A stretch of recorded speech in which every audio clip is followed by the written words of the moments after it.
Hello friends, drama dose channel में आप सभी का स्वागत है।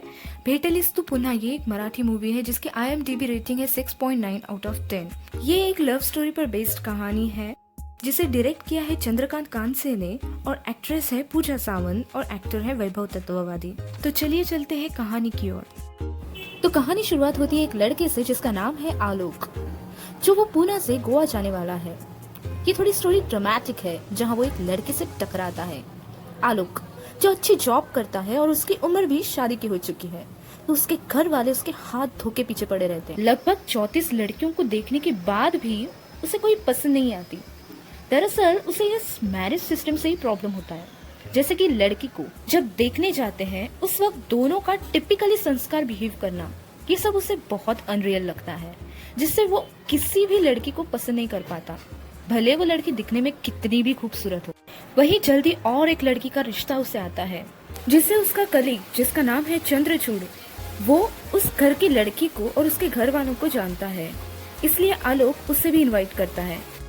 यहाँ इंट्रोडक्शन होता है अश्विनी से, जिसे उसके फैमिली मेंबर्स 50 से 100 इंस्ट्रक्शन देते हैं, जैसे कि कैसे चलना है, कैसे बात करनी है, उठना है, बैठना है, एक्सेट्रा एक्सेट्रा। वो बिल्कुल वैसे ही करती है जैसे उसके फैमिली मेंबर्स और उसके रिलेटिव्स ने उसे कहा था।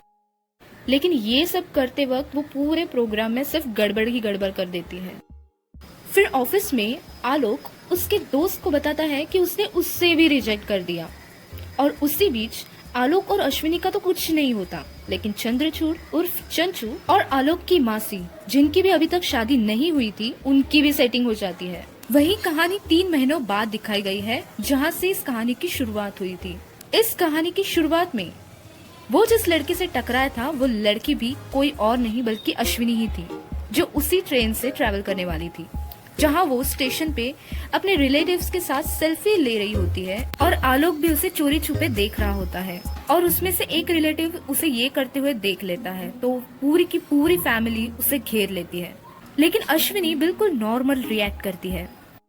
आलोक ट्रेन में अपनी सीट पे जाके बैठ जाता है। तभी उसे पता चलता है कि उसके साथ उसके सामने वाली सीट पे अश्विनी ही है। ये देखकर आलोक पहले डर जाता है कि कहीं उसके रिलेटिव्स तो नहीं आए, लेकिन अश्विनी अकेले ही ट्रैवल कर रही होती है, जिससे उसकी फैमिली बस सी ऑफ करने ही वहाँ आई थी। वही आलोक टोटली कंफ्यूज्ड एंड अनकंफर्टेबल होता है।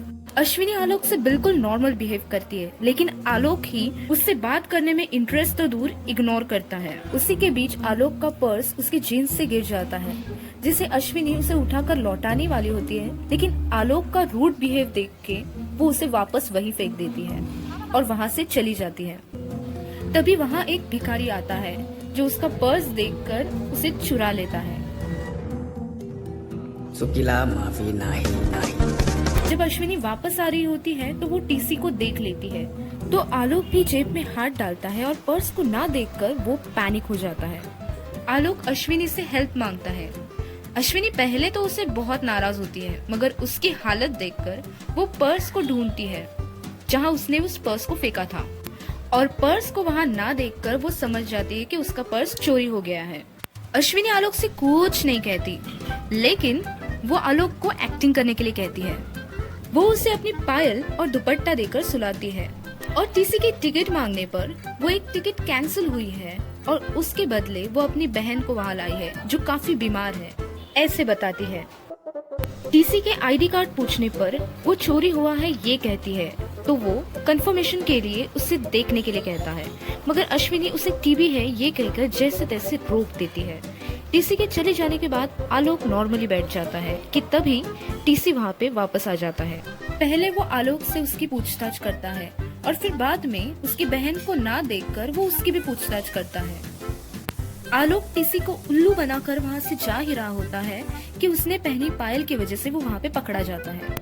जब ट्रेन नेक्स्ट स्टेशन पे रुकती है, तब अश्विनी टीसी को जैसे तैसे मना लेती है और पूरा मामला सुलझा देती है। फिर आलोक भी अश्विनी को थैंक्स बोलता है कि तभी अश्विनी उसे उसके पर्स के बारे में बताती है। आलोक शायद गुस्सा होगा ऐसा लगता है, मगर वो भी उसे उसकी रूड बिहेव के लिए सॉरी बोलता है। आलोक पहले तो अनकंफर्टेबल होता है, लेकिन अश्विनी का फ्रेंडली नेचर देख के वो भी कंफर्टेबल हो जाता है। आलोक पैसे निकालने बाहर एटीएम में जाने वाला होता है कि अश्विनी उसे रोकती है, क्योंकि वहाँ पर टीसी होता है, और वो कहती है इट्स अ साइन, अगर आप कोई काम करने जा रहे हो तो वो करना है या नहीं, ये नेचर हमें खुद इशारा करती है। कि तभी ट्रेन का हॉर्न बजता है और वो दोनों वापस ट्रेन में आके बैठ जाते हैं। फिर वो दोनों ट्रेन में इतनी बातें करते हैं कि जैसे वो बहुत पहले से एक दूसरे को जानते हो। अश्विनी सिर्फ उसे ही नहीं बल्कि उसके आसपास के किसी को भी सोने नहीं देती। ट्रेन जब नेक्स्ट स्टॉप पे रुकती है तो आलोक एटीएम से पैसे निकालने वहाँ जाता है। तभी अश्विनी कुछ ब्लाइंड चिल्ड्रन और एक बूढ़ी औरत को देखती है जिसे एक आदमी ट्रेन के अंदर नहीं ले रहा होता है। मगर अश्विनी के समझाने पर भी वो जब नहीं मानता तो ये आदमी मुझे छेड़ रहा है, ये बोल बोल कर चिल्लाती है, जिससे लोग वहाँ जमा हो जाते हैं। इससे वो आदमी डर कर वहाँ से भाग जाता है और लोगों को भी वो उसे माफ करने के लिए कहती है। उन बच्चों को और दादी को उनकी सीट पर बिठाकर वहाँ से चली जाती है। अश्विनी का ये रूप देखकर आलोक भी दंग रह जाता है। अश्विनी आलोक को इजी और क्रेजी गेम खेलने बोलती है, जहाँ वो उससे सवाल पूछती है कि आपने मुझे शादी के लिए मना क्यों किया। आलोक पास बोलकर इसका जवाब नहीं देता, जिस पर अश्विनी पनिशमेंट में उसे ट्रेन की चेन खींचने बोलती है। जब वो मना करता है तो वो खुद ट्रेन की चेन खींचने जाती है और आलोक उसे रोकने की कोशिश में वो खुद ट्रेन की चेन खींच देता है। उसी भाग दौड़ में आलोक को ये एहसास होता है कि ये लड़की वैसी नहीं है जैसे उसने सोचा था। वो उसे पसंद करने लगता है। वही ट्रेन की चेन खींचने पर जब वो दोनों पकड़े जाते हैं तो अश्विनी फाइन भर देती है। तब आलोक उससे पूछता है कि तुमने पैसे पहले क्यों नहीं भरे जब तुम्हारे पास थे। तो वो कहती है कि पहले तो मैं तुम्हें जानती नहीं थी और पैसे पहले ही दे देती तो ये एडवेंचर नहीं कर पाती। वो दोनों वहीं बैठ जाते हैं। तब आलोक अश्विनी से पूछता है कि जब मैंने तुम्हें रिजेक्ट किया था तो तुम्हें कैसा लगा था। तो अश्विनी भी इसका जवाब नहीं देती। ट्रेन नेक्स्ट स्टॉप से निकल रही होती है। तभी आलोक देखता है कि अश्विनी अभी तक वापस नहीं आई है। वो उस ट्रेन के पीछे बहुत भागती है लेकिन वो पकड़ नहीं पाती। अश्विनी स्टेशन पर अकेली होती है। ऊपर से वो एक आदमी को देखकर और डर जाती है, लेकिन तभी आलोक को वो अपने सामने देखकर वो उसके पास दौड़ के चली जाती है। वो दोनों स्टेशन मास्टर के पास जा रहे होते हैं तो एक आदमी उनसे टकराता है। उसकी हरकतें देख आलोक को वो किसी गुंडे की तरह समझता है और वो उसे बहुत खरी खोटी सुनाकर वहाँ से भगा देता है। फिर वो दोनों स्टेशन मास्टर के ऑफिस में जाते हैं, लेकिन वहाँ उन्हें कैदी के सिवा कोई नहीं मिलता। आलोक अपने फ्रेंड चंचू से यही सब बातें करता है, जिसमें चंचू उसे बताता है कि तुम उसे पसंद करने लगे हो। आलोक कहता है ये सब मेरे साथ पहले कभी नहीं हुआ। मैंने उसके लिए अपनी ट्रेन छोड़ी, टीसी से पंगा लिया, पुलिस से पंगा लिया। ये सब मेरे लिए नया है, जिसे समझने में मुझे थोड़ा वक्त चाहिए। तभी आलोक उस आदमी को देखता है जो थोड़ी देर पहले अश्विनी को छेड़ रहा था और तब आलोक को पता चलता है कि वो लोग जिसे छेड़ने वाला गुंडा समझते थे वो वहीं का स्टेशन मास्टर होता है। पहले तो वो स्टेशन मास्टर उसे लॉकअप में बंद करता है, लेकिन अश्विनी के बहुत मनाने पर वो उसे छोड़ देता है। अश्विनी नेक्स्ट ट्रेन के बारे में पूछती है तो स्टेशन मास्टर बताता है कि ट्रेन शाम को 5 बजे की है। ये सुनकर अश्विनी जल्दी पहुंचने का रास्ता पूछती है तो स्टेशन मास्टर उसे बाय रूट जाने के लिए कहता है, जिससे वो ट्रेन के टाइम के हिसाब से पहुंच जाएंगे। लेकिन टीपू नाका तक ही वो दोनों का रास्ता साथ में है। उसके बाद मड़गांव और वास्को जाने के लिए 2 अलग रास्ते हो जाएंगे। ये सुनकर आलोक थोड़ा बेचैन हो जाता है। जैसे जैसे वक्त आगे बढ़ता है और वो दोनों एक दूसरे को समझने लगते हैं, अश्विनी के लिए आलोक की फीलिंग्स और स्ट्रॉन्ग होती जाती है। वो चंचू को कॉल करके कहता है कि मुझे अश्विनी पसंद है। वो भले मेरे एक्सपेक्टेशन से बिल्कुल भी नहीं मिलती, लेकिन हाँ, शी इज द वन। चंचू उसे अपने प्यार को कन्फेस करने के लिए कहता है। तो वो जब अश्विनी से बात करने ही वाला होता है कि अश्विनी उससे अपनी शादी पक्की होने की बात करती है और अगले हफ्ते उसकी सगाई होने वाली है। ये सुनकर आलोक का दिल टूट जाता है। वो बहुत हर्ट होता है, मगर अपने इमोशन को वो छुपा लेता है। फिर वो दोनों उसी जगह होते हैं जहाँ से उनके रास्ते अलग हो जाएंगे। फिर जब वो अपने रास्ते जा रहे होते हैं तब चंचू उसे कॉल करता है। तब आलोक की सारी बातें सुनकर वो उसे कहता है कि आज ही का दिन है तुम्हारे पास, अगर तुमने आज नहीं कहा तो कभी नहीं कह पाओगे। आलोक बहुत कंफ्यूज होता है और तभी उसे एटीएम दिखता है। वो दरवाजा खोलकर अंदर जाता है तो मशीन आउट ऑफ सर्विस होती है। ये देखकर उसे अश्विनी की कही बात याद आ जाती है। फिर आलोक को भी रियलाइज होता है तो वो भागकर वो जिस रास्ते से जा रही थी वहाँ उसे ढूंढता है। काफी ढूंढने के बाद वो एक जगह पे आके बैठ जाता है कि तभी उसे अश्विनी पीछे से पुकारती है और वो उसे बताती है कि वहाँ का रास्ता बंद है और अब हमें नदी पार करके दूसरे रास्ते से जाना पड़ेगा। आलोक सोच रहा होता है कि उसे क्या तुम मुझसे शादी करोगी ये पूछने से पहले क्या तुम अपनी शादी तोड़ोगी ये पूछना पड़ेगा। और इन सब बातों के कंफ्यूजन में वो एक आइडिया निकालता है जिससे वो इजी और क्रेजी गेम में वो दोनों पति पत्नी हैं ऐसे एक्टिंग करने को कहता है। पहले तो अश्विनी मना करती है पर बाद में आलोक के मनाने पर मान जाती है। इस बार आलोक उससे सवाल पूछता है कि क्या तुम्हें शादी से पहले कोई पसंद था या कोई तुम्हें पसंद करता था। तब अश्विनी उसे बताती है कि 3 लड़के थे, उसमें से पहले 2 उसके पीछे पड़े थे, तब उसने उनको रिजेक्ट किया था। लेकिन जब तीसरे लड़के की बारी आती है तो वो ज्यादा कुछ बोल नहीं पाती। इससे आलोक समझ जाता है कि वो तीसरा लड़का ही था जिससे वो प्यार करती थी। उससे वापस वही सवाल पूछती है जो उसने पहले पूछा था और आलोक फिर उसका जवाब नहीं देता, जिसके पनिशमेंट में वो उसे खाना बनाने बोलती है। लेकिन वहाँ कुछ भी सोर्स नहीं था तो वो खेत से 3 मकई चुराता है। इसके आगे क्या होता है ये आप खुद देख लो।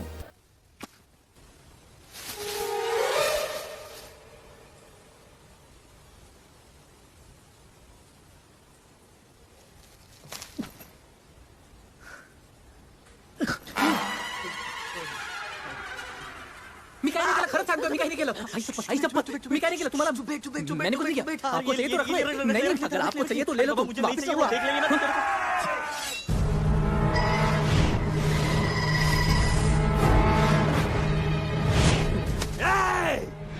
ನಿಮ್ಮ ಒಳಗೆ ತುಡುಗು ಯಾರು? ನಿಮ್ಮ ಒಳಗೆ ತುಡುಗು ಯಾರು?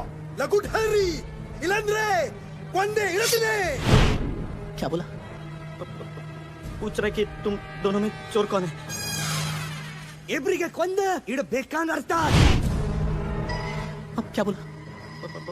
बोला दोनों को मारना पड़ेगा. क्यों?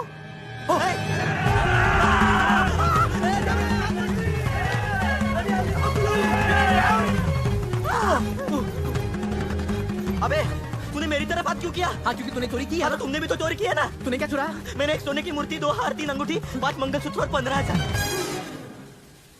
मैंने सिर्फ 3 मक्खा और 1 टमाटर चुराया तो उसके लिए क्या जान दे दूं? हाँ? और इतना फालतू चोरी क्यों किया? अरे यार मेरी फ्रेंड कोई लगा ले. 3 घंटा से कोई तक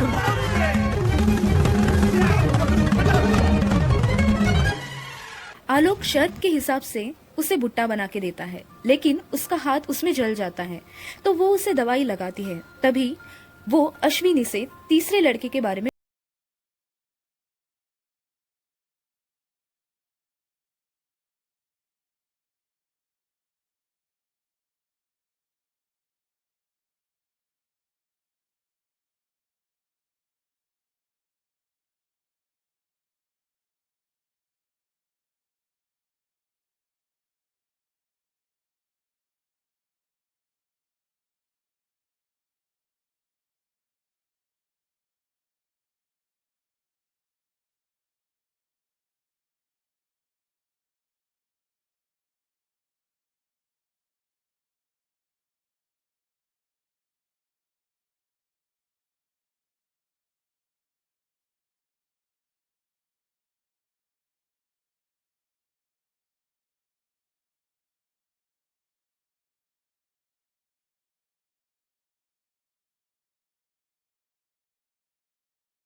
नहीं जीत पाता।